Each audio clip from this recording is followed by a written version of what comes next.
माननीय सदस्य श्री सुरेश महात्रे जी। धन्यवाद अध्यक्ष महोदय। मी माझ्या शपथविधीनंतर पहिल्यांदाच या सभागृहात बोलण्याची मला संधी मिळाली।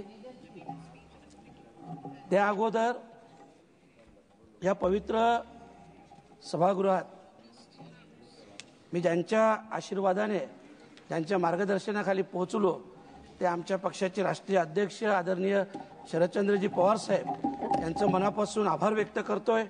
आमच्या ताई सुप्रियाताईंचे देखील आभार व्यक्त करतोय।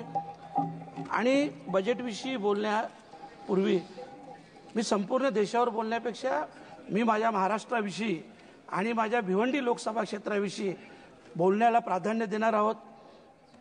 महोदय, आपल्या सगळ्यांना कल्पना आहे की देशात सगळ्यात जास्त टॅक्स हा महाराष्ट्रातून येतो, परंतु प्रत्येक वेळेस आपण पाहतात की महाराष्ट्रावर प्रत्येक वेळेस अन्याय केला जातो। 2019ला महाविकास आघाडी सत्ता महाराष्ट्रात होती, देशात भाजपाचे सरकार होते, त्यावेळेस आम्ही समजू शकलो।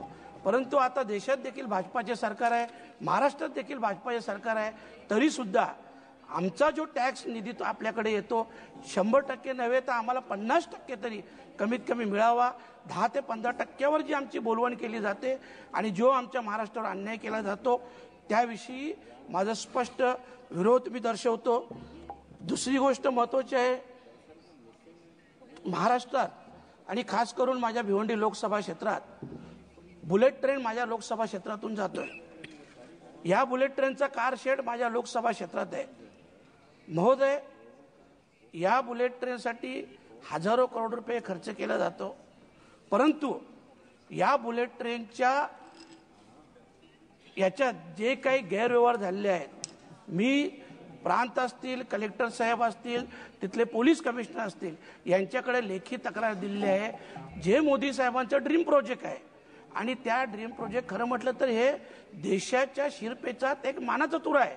मला मान्य आहे, मी अभिनंदन देखील करतो मोदी साहेबांचं, परंतु इथं खूप मोठ्या प्रमाणात भ्रष्टाचार झालेला आहे। काहीशे करोड रुपये हे परत रिव्हॅल्युएशन करून 2020ला एका जागेचं एका स्ट्रक्चरचं व्हॅल्युएशन 100 रुपये केला जातो, परत 2024ला त्याच जागेचा त्या स्ट्रक्चरचं व्हॅल्युएशन 500-600 रुपये केला जातो। असा काहीशे करोडचा अपव्यय हे झालेला आहे। कारण बघा, आपण एवढे 1000 करोड रुपये जेव्हा मंजूर करतो तेव्हा त्याच्यावर निर्बंध देखील असायला पाहिजे, लक्ष असायला पाहिजे। आणि म्हणून मी नक्की आपल्या निदर्शनास आणून देतो की ह्याविषयी आपण माहिती घ्याल, चौकशी कराल, अशा प्रकारची अपेक्षा व्यक्त करतोय। आणि ते बोलण्यापूर्वी एक मुरबाड ट्रेनचा आमचा विषय आहे। आपल्या माहितीसाठी सांगतो की स्वर्गीय नाना शंकर शेठ यांना रेल्वेचं जनक म्हणून संबोधलं जातो आणि या नाना शंकर शेठचा जन्म हा मुरबाडमध्ये झालेला आहे, परंतु हा मुरबाड तालुका अनेक वर्षापासून रेल्वेच्या प्रतीक्षेत आहे।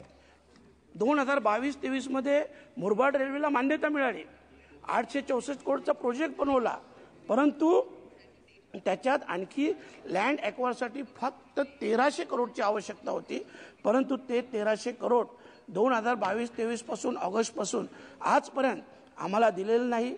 जर ते 1300 करोड दिले तर मुरबाडवासियांचं स्वप्न पूर्ण होईल। याहीपेक्षा महत्त्वाचं, जे रेल्वेचे जनक आहेत नाना शंकर शेठ यांच्या स्मृतीस खऱ्या अर्थाने आपण श्रद्धांजली वाहू असं माझं मत आहे। आणि मला विश्वास आहे की आपण हे 1300 करोड रुपये मंजूर करून या रेल्वेला प्राधान्य द्याल। महोदय, जेव्हा बुलेट ट्रेनचं आपण पाहतो, बुलेट ट्रेनपासून तुम्ही 20 ते 25 किलोमीटरच्या अंतरावर गेल्यानंतर आमचे जे काही रेल्वे स्टेशन आहेत, वाशिंद असेल, आसनगाव असेल, आडगाव असेल, बदलापूर आहे, अशा रेल्वे स्थानकात जर तुम्ही परिस्थिती बघितली, तिथले बाथरूम बघितले, तिथले बाकडे बघितले, वरचे शेड बघितले, एक शेड 1 करोडच्या शेडचं काम बदलापूर रेल्वे स्टेशनमधून 2 वर्षापासून चालू आहे, ते पूर्ण होत नाही। म्हणजे एकीकडे आपण बुलेट ट्रेनसारखा लाख करोडचा प्रोजेक्ट बनवतो, दुसरीकडे काही करोडांचा विषय आहे तिथं आपण जाणीवपूर्वक लक्ष देत नाही। ज्या मध्यमवर्गीयांच्या जीवावर ही रेल्वे एवढी फायद्यात आहे तर त्या मध्यमवर्गीयांकडे आपण आवर्जून लक्ष द्यायला पाहिजे। तिसरा महत्त्वाचा मुद्दा आहे की आपण शेतकऱ्यांविषयी चांगल्या योजना आणल्यात किंवा शेतकऱ्यांच्या मालाला भाव मिळाला पाहिजे, हमी भाव मिळाला पाहिजे, उत्पन्न वाढलं पाहिजे. पण हे सगळं करताना मी आपलं लक्ष आवर्जून महाराष्ट्राकडे वेधेन की सगळ्यात जास्त महाराष्ट्रात शेतकऱ्यांच्या आत्महत्या होतात. परंतु या आत्महत्येला जी काय भौगोलिक परिस्थिती असेल, जीही परिस्थिती असेल, या परिस्थितीवर मात करून त्याच्यातून मार्ग काढणे हे शासनाचं कर्तव्य आहे.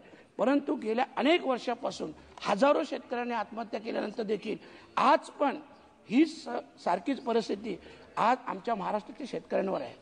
तर कृपया करून या गोष्टीकडे आपण लक्ष वेधलं पाहिजे, त्याच्यात मार्ग काढला पाहिजे. कारण शेवटी जरी भौगोलिक परिस्थिती वेगळी असली तरी भौगोलिक परिस्थितीसुद्धा आपण इतर देशात गेलो का पाहतो की भौगोलिक परिस्थितीवर मात करून ते लोक खूप पुढे गेल्यात. आपण देखील जाऊ शकतो, तशा परिस्थितीत आपण करावा. आता जो कुंभमेळा झाला सगळ्या हिंदूंचे श्रद्धास्थान आहे. 144 वर्षानंतर अध्यक्ष महोदय हा योग आलेला आहे. एवढा चांगला योग आलेला असताना आपल्यालाही कल्पना आहे कुंभमेळ्याचं नियोजन हे महिना 2 महिन्यापूर्वी होत नाही.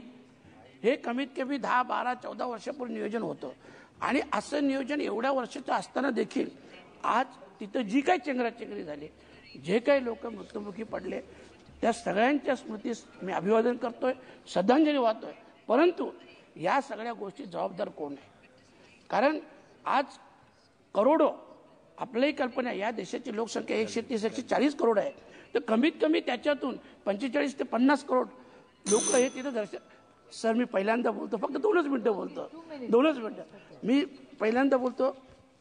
याच्यावर लक्ष ठेवायला पाहिजे, खास करून विद्यार्थी जे देशाचे भविष्य आहे. आज आमच्याकडे शाळांची परिस्थिती पाहतो. माझं म्हणणं आहे सगळ्या शाळा सरसकट डिजिटल व्हायला पाहिजे आणि सगळ्या विद्यार्थ्यांना सरकारी हॉस्पिटलमध्ये नाही तर प्रायव्हेट हॉस्पिटलमध्ये देखील मोफत त्यांच्यावर इलाज केला गेला पाहिजे. कारण जर आरोग्य चांगलं राहिलं तर शिक्षण देखील होईल आणि या विद्यार्थ्यांचं आरोग्य शिक्षण चांगलं झालं तर भविष्य हे या देशाचं आणि आपल्या सगळ्यांचं हे चांगलं असेल.